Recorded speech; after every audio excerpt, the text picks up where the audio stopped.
ওয়াইফকে খুশি করার জন্য আজ তিনজন মিলে প্রথমবার ঘুরতে বের হলাম। ওর থেকে এত সুন্দর একটা গিফট পাওয়ার পর ওকে খুশি রাখার দায়িত্বটা অ্যাকচুয়ালি আমারই। বেশ কিছুদিন ধরে পিয়ার মন খারাপ হচ্ছিল যে আমাদের কোথাও ঘুরতে যাওয়া হচ্ছে না। তো আজকে ডিসাইড করলাম মা ছেলেকে কোথাও ঘোরাতে নিয়ে যাব। তো অফিস থেকে এসেই তিনজন মিলে রেডি হওয়া শুরু করলাম এন্ড অবভিয়াসলি পিয়াই আমাদের সবার আউটফিট চুজ করছে। অ্যাস্থেটিক বউয়ের অ্যাস্থেটিক আউটফিট প্ল্যানিং কিছুই বলা যায় না, জাস্ট সহ্য করে নিতে হয়। বাট এটা সুনাম করতে হবে যে তিনজনের আউটফিট ম্যাচিংটা সুন্দর ছিল। আমরা কিছুদিন বিজি ছিলাম আর এর মধ্যেই দেখলাম চট্টগ্রামে অনেকগুলো নিউ নিউ রেস্টুরেন্ট হয়ে গেছে। সো রিসেন্টের মধ্যে সবচেয়ে সুন্দর যে রেস্টুরেন্ট ওপেন হয়েছে ওইটার মধ্যে আজকে যাচ্ছি, সেটা হচ্ছে টেরাকোটা চিটাগাং। এটার লোকেশনটা বলে দিই, খুলশি টাউন সেন্টারের পাশের বিল্ডিং অথবা খুলশি মার্টের 3rd ফ্লোরে। এন্ড এইদিকে ম্যাডাম তার নিজের পিম্পল দেখাইতে বিজি। বেচারির আজকেই বের হলাম এন্ড আজকেই তার পিম্পল উঠে গেল। Here we are family of 3, don't forget to say মাশাআল্লাহ। বাই দ্য ওয়ে আমার আর পিয়ার আজকে শুজ গুলোও ম্যাচিং ম্যাচিং ছিল। এই তো আমাদের ডেস্টিনেশন এন্ড এন্ট্রেন্স দিয়ে ঢুকেই উই ওয়ার শক। বলতেই হবে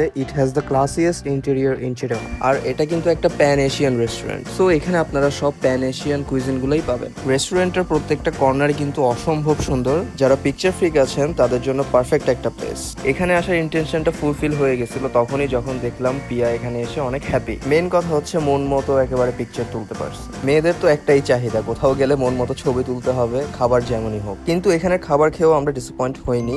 একটু এক্সপেন্সিভ হলেও দ্য ফুড ওয়াজ গুড। এত সুন্দর ইন্টেরিয়র পেলে ফুডের প্রাইসটা একটু কনসিডার করাই যায়। এন্ড রেস্টুরেন্টের স্পেসটাও মোটামুটি অনেক বড়। ফ্যামিলি নিয়ে আসার জন্য পারফেক্ট একটা place.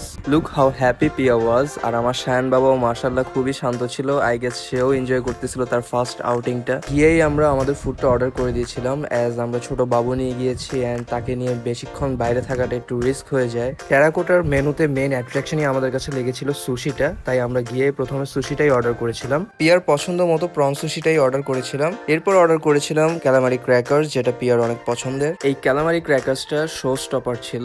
It is a must try item. এত সফট ছিল যে মুখে দেওয়ার সাথে সাথে মেল্ট হয়ে যাচ্ছিল। বাট একটা ডিশ নিয়ে একটু ডিসঅ্যাপয়েন্ট হয়েছি, সেটা হচ্ছে চিকেন নান বান। যেহেতু আমরা অন্য রেস্টুরেন্টগুলোরও চিকেন নান বান ট্রাই করেছি, এখানেরটা আমাদের তেমন একটা ভালো লাগে নাই। এবার আপনাদের সাথে একটা মজার ব্যাপার শেয়ার করি। এই যে পানির বোতলটা দেখতেছেন, এটার প্রাইস ওয়াজ অ্যারাউন্ড 100 টাকা। এটা হচ্ছে অ্যালকালাইন ওয়াটার, যেটাতে নর্মাল পানির থেকে পিএইচ লেভেল একটু বেশি থাকে এন্ড মোস্ট প্রবাবলি তারা এটা ইম্পোর্ট করে আনে, যার কারণে এটার প্রাইস একটু বেশি পড়তেছে। আর এদিকে দেখেন বাবা হওয়ার পর এখন পিছনের পকেটে মানি ব্যাগের জায়গায় প্যাসিফায়ার থাকে। যাই হোক, it was a good day in a good place. So আজ এই পর্যন্তই। সবাই ভালো থাকবেন। আল্লাহ হাফেজ।